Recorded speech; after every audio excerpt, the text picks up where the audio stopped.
Bonjour à tous, nous sommes en direct de Saint-Féliu d'Avail, cette commune où plus de 5 collégiens, presque 11 victimes ont été victimes de l'accident de Millas jeudi dernier.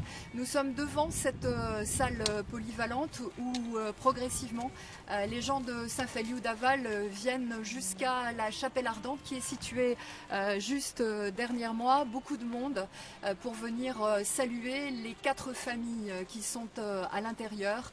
Les familles d'Alan, de Loïc, de Diogo et puis de Teddy, le dernier collégien qui est décédé il y a juste quelques jours.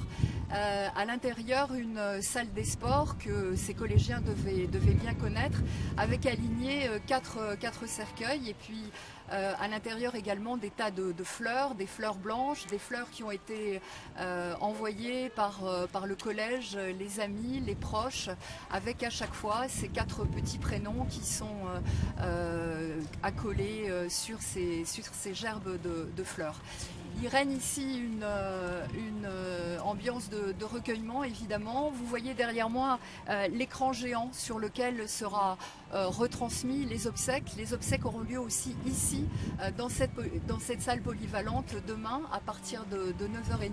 Et elles concerneront ces 4 collégiens âgés entre 11 et 13 ans. Il y a aussi beaucoup de photos à l'intérieur. Il y a les maillots de foot, puisque il y a 2 collégiens qui appartenaient au club de foot de Saint-Féliu d'Avals, Alan et Loïc.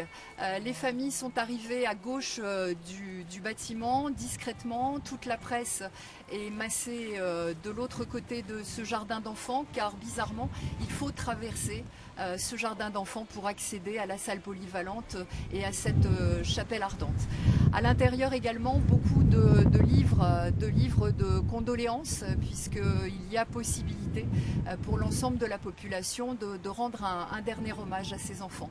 Il y a aussi la musique qu'on perçoit un tout petit peu, ces sonates de Bach qui ont empli cet espace devant cette salle polyvalente de Saint-Féliu d'Aval. Il y aura demain donc ces obsèques à partir de 9h30 et puis il y aura aussi une cérémonie spécifique à la mosquée à partir de 13h30 pour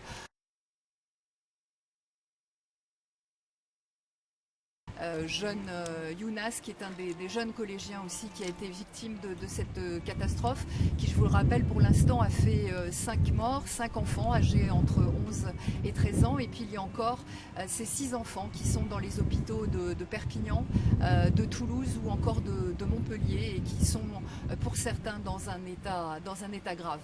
Les gens passent à côté de nous pour accéder à cette chapelle ardente. Chacun a un mot. Certains sont venus nous voir pour nous remercier d'être aussi là, en direct, pour rendre compte de ce besoin de communion entre tous ces habitants de Saint-Féliu qui essayent de se serrer pour essayer de passer les épreuves qui les attendent et pour préparer aussi les obsèques de demain. Je vous propose de vous retrouver tout à l'heure pour un autre live Facebook. Nous allons accompagner de toute façon pendant ces 2 jours ces moments de recueillement à Saint-Féliu d'Aval, parce qu'il nous paraît important en tant que télévision locale de service public d'être aussi présent auprès de la population. Cette chapelle ardente qui est derrière moi est ouverte entre 11h et 17h et donc la population pourra venir déposer un mot, déposer une fleur jusque 17h aujourd'hui à Saint-Féliu d'Aval. Il y a un soleil éclatant, une lumière blanche comme on la connaît en Catalogne l'hiver et une ambiance particulièrement recueillie avec encore une fois ces sonates de Bach qui retentissent lorsque l'on s'approche de cette salle polyvalente où sont rangés les 4 cercueils des 4 enfants de Saint-Féliu, Alan, Loïc, Teddy et Diogo, à qui on rend ici un hommage appuyé.